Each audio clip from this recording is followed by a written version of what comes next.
నమస్తే, welcome to మనం TV. నేను మీ పవన్ బేస్వాడ. మాతో పాటు సీనియర్ జర్నలిస్ట్ కట్టా కార్తిక్ గారు ఉన్నారు. అన్న నమస్తే. నమస్తే. ఈ రోజు తెలుగు రాష్ట్రాల్లో సంచలనం రేపినటువంటి ఒక అంశం ఈ రోజు మళ్ళొకసారి తెర మీదకి వచ్చింది. అఘోరీతో జ్యోతిర్లింగ దర్శనాలకు వెళ్ళినటువంటి శ్రీవర్షిని 23 ఏళ్ల అమ్మాయి ఎట్టకేలకు ఫ్యామిలీ చెంతకు చేరింది. కానీ ఆ చేరిన విధానమే ఇక్కడ వివాదాస్పదం అవుతుంది. అసలు ఏం జరిగింది? అఘోరీ వెంట ట్రావెల్ చేసిన వర్షిని ఏం తెలిసింది? ఫ్యామిలీ మెంబర్స్ బలవంతంగా లాక్కెళ్లారా? అసలు ఏం జరిగింది ఈ విషయంలో? నిజంగా పవన్, ఈ విషయం చర్చించుకోవాల్సి రావటం చాలా బాధాకరం. ఉమ్, గుజరాత్లో వాళ్ళు పర్యటిస్తున్నప్పుడు, అఘోరితో శ్రీవర్షిని కలిసి పర్యటిస్తున్నప్పుడు అవును. అక్కడున్న పోలీసుల సహకారంతో కుటుంబ సభ్యులు వర్షిణిని తీసుకురావడం జరిగింది. దానికి సంబంధించిన విజువల్ కూడా ఉంది. ఒకసారి ప్లే చేసి జనాన్ని చూపించిన తర్వాత మళ్ళీ మనం మాట్లాడుకునే ప్రయత్నం చేద్దాం. గుజరాత్లో శ్రీవర్షిని తీసుకెళ్ళడానికి మేము గుజరాత్లో ఉన్నాము. గుజరాత్కి వచ్చారు. ఇగో అక్కడ విష్ణు ఉన్నాడు, వాళ్ళ అన్న. ఇగో గుజరాత్లో ఉన్నాం. జీజే పోలీసులు. ఇది నాకు అంటే నా మీద ఎందుకు ఇంత కక్ష పుడతామో నాకు అర్థం కాలేదు. తీసుకెళ్ళివ్వండి డైరెక్ట్.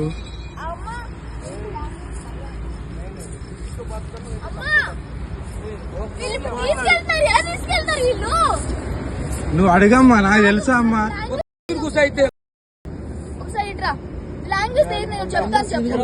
అమ్మాయిలు 10 లక్షల రూపాయలు గుప్త నిధులు అమ్మాయిలు అది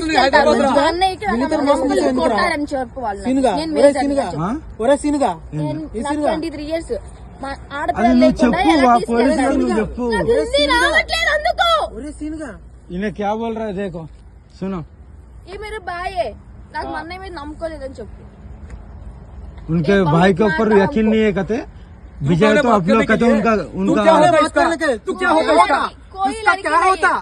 इसका क्या होता मेरी माँ मैं कुछ नहीं होता हूँ. मेरी उनको माँ। पूछ लो. माँ, क्या अब माँ? बात करो. मेरे को भी अभी बात हस्बैंड करो. होता है, मैं भी लेके जाओ, मेरे को भी लेके जाओ. తాళి కట్టావా? తీసుకెళ్ళ మాటలు మంచిగా రాని, ఏంది మాటలు మంచిగా రాని. సరిపోలేదా? అవును, చెప్పురా చెప్పు. వీడియో అన్నీ చూపిస్తాను వా. చూపించుకో. ఈ ఎఫ్ఐఆర్ కాపీ ఇంకోటి ఏదన్నా దీని మీద 10 లక్షల రూపాయలు అయింది. అది నేను నీకు పంపించిన వాట్సాప్ లో వీడియో తీసుకోవమ్మా. నన్ను బలవంతంగా లాక్కెళ్తున్నారు. నా చోట బలవంతంగా లాక్కెళ్తున్నారు.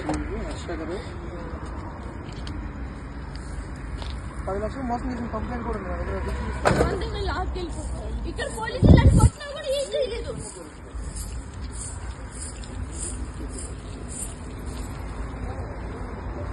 గుజరాత్లో ఆమెని వాళ్ళ అన్నయ్యలందరూ కొట్టుకుంటూ తీసుకెళ్తున్నారు. చూడండి.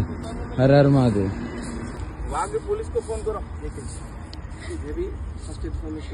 ఇక్కడ పోలీసులు కొట్టినా కూడా పట్టించుకోవట్లేదు. బలవంతంగా తీసుకెళ్తున్నారు. నన్ను నిజంగా బలవంతం తీసుకెళ్తున్నారు. వచ్చి లాక్కెళ్తున్నారు ఇక్కడ.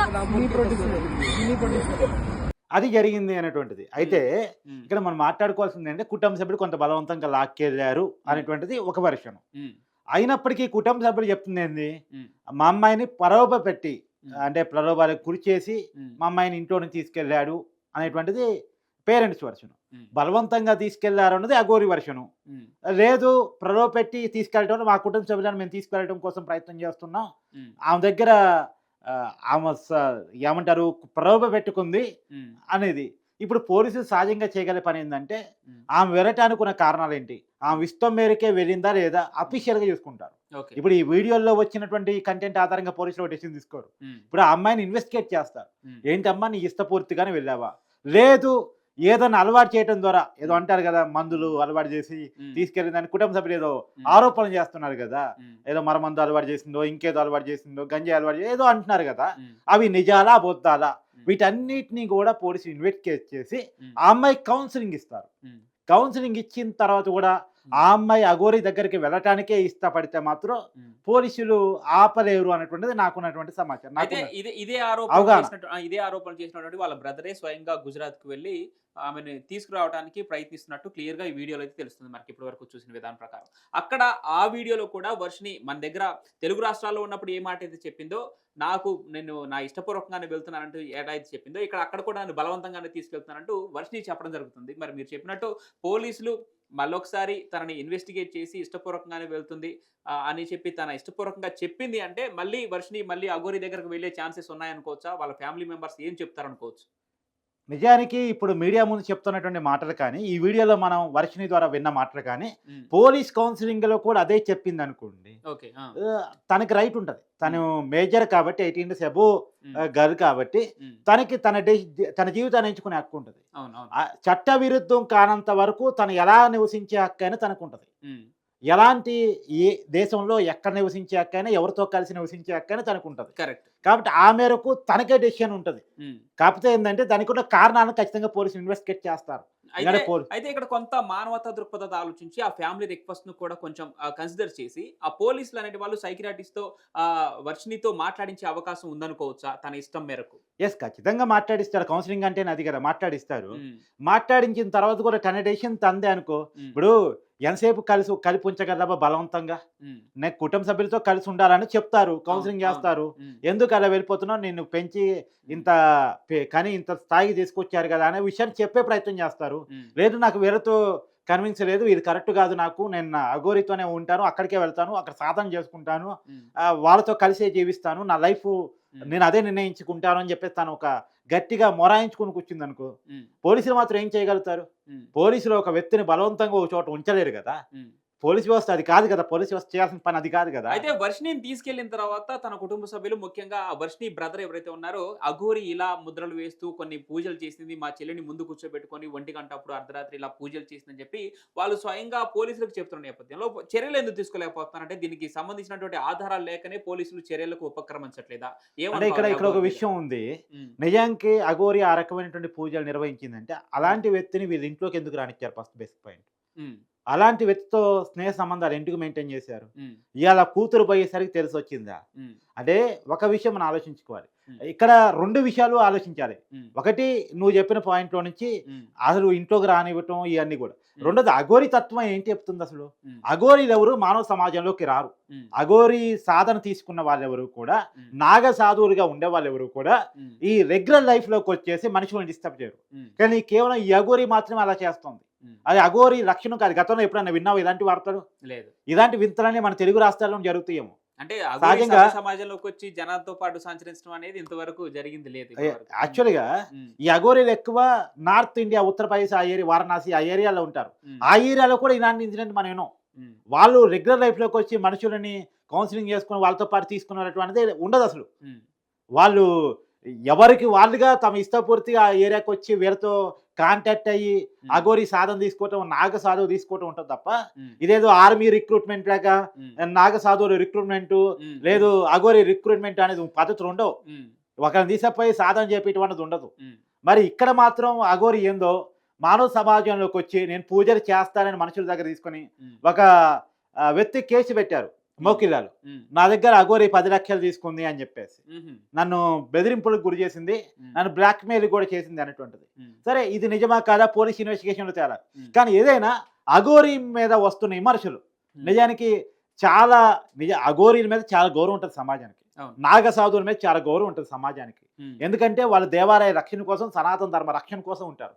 కానీ ఈ అఘోరి మాత్రం అందుకు విరుద్ధంగా ఉన్నట్టు కనపడుతుంది తన చేష్టల ద్వారా. సో మొత్తానికి ఇప్పుడు వర్షినియే కాదు, తనతో పాటు ఇంకొంతమంది అంటే నార్త్ ఇండియాకి సంబంధించిన కొంతమంది అమ్మాయిలు కూడా తన దగ్గర శిక్షణ తీసుకుంటున్నారు, నాగసాధుగా సాధన తీసుకుంటున్నారు అని చెప్పేసి అఘోరి చెప్తా ఉంది. ఎటకేలకు ఇప్పుడు విజయవాడ మంగళగిరికి చెందినటువంటి ఆ 23 ఏళ్ల వర్షిని ఒకటి ఆ నార్త్ ఇండియా అమ్మాయిలు తీసుకొని సౌత్ ఇండియా అమ్మాయిలు తీసుకొని అది ఎలా తీసుకున్నారు? వాళ్ళని దగ్గరే పోయి రిక్రూట్ చేసుకొని తీసుకో. ఇప్పుడు ఈ అమ్మాయిని అయితే వాళ్ళ ఇంటికి పోయి తీసుకొచ్చినట్టు వాళ్ళ ఇళ్ళకి పోయి తీసుకొచ్చిందా?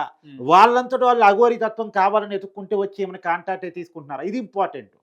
ఎందుకంటే ఇది ఇది ఇది లేకపోతే చాలా దూరం వెళ్ళిపోయే అవకాశం ఉంటుంది. కాకపోతే నేను కుటుంబ సభ్యులకైనా అమ్మాయిలకైనా చెప్పదలుచుకుంది ఏంటంటే ఇది పెద్ద ప్యాషన్ అయిపోయింది ఈ రోజుల్లో. 18 years రాగానే మా ఇష్టం మాది, మా ఆలోచన మాది, మేము సొంతంగా డెసిషన్ తీసుకోగలమని చెప్పేసి పేరెంట్స్ని పెంచినటువంటి పేరెంట్స్ని పక్కన పెట్టేటువంటి ఆలోచన ఈ మధ్యకాలంలో పెరిగిపోయింది. ఇది తప్పు అనేటువంటిది నా భావన. ఇప్పుడు ప్రేమలు కూడా అదేగా జరుగుతుంది.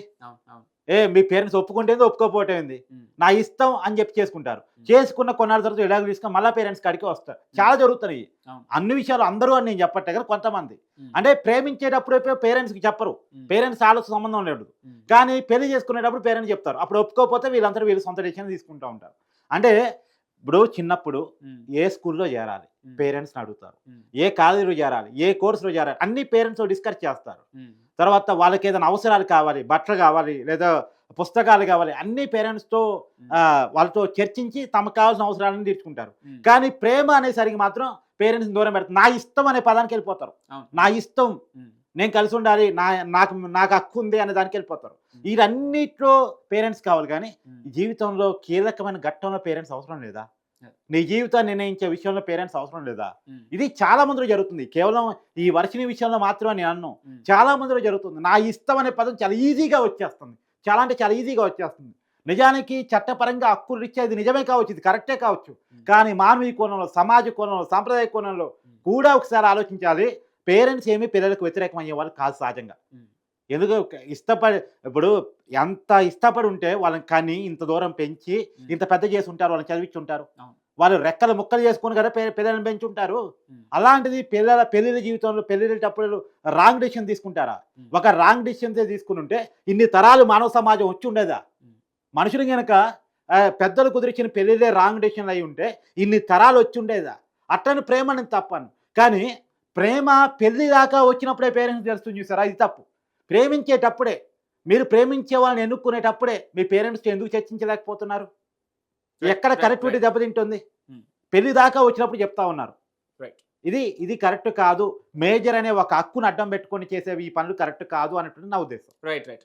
మొత్తానికి 23 ఏళ్ల విజయవాడ మంగళగిరికి చెందినటువంటి వర్షిని ప్రస్తుతానికైతే ఫ్యామిలీ చెంతకు చేరడం జరిగింది. మరి పోలీసులు కౌన్సిలింగ్ ఇచ్చే అవకాశం కూడా కనిపిస్తోంది. ఆ కౌన్సిలింగ్ లో ఏం తేలబోతోంది, మళ్ళీ తన ఇష్టపూర్వకంగానే అఘోరి వద్దకే వెళ్తాను, ఆ సాధన వైపే వెళ్తానని చెప్పి తను ప్రకటిస్తుందా, అసలు మీడియా ముందుకు వచ్చి తన నోరు విప్పితే కానీ అసలు విషయం బయటకు వచ్చే అవకాశం ఉంటుంది. Thank you.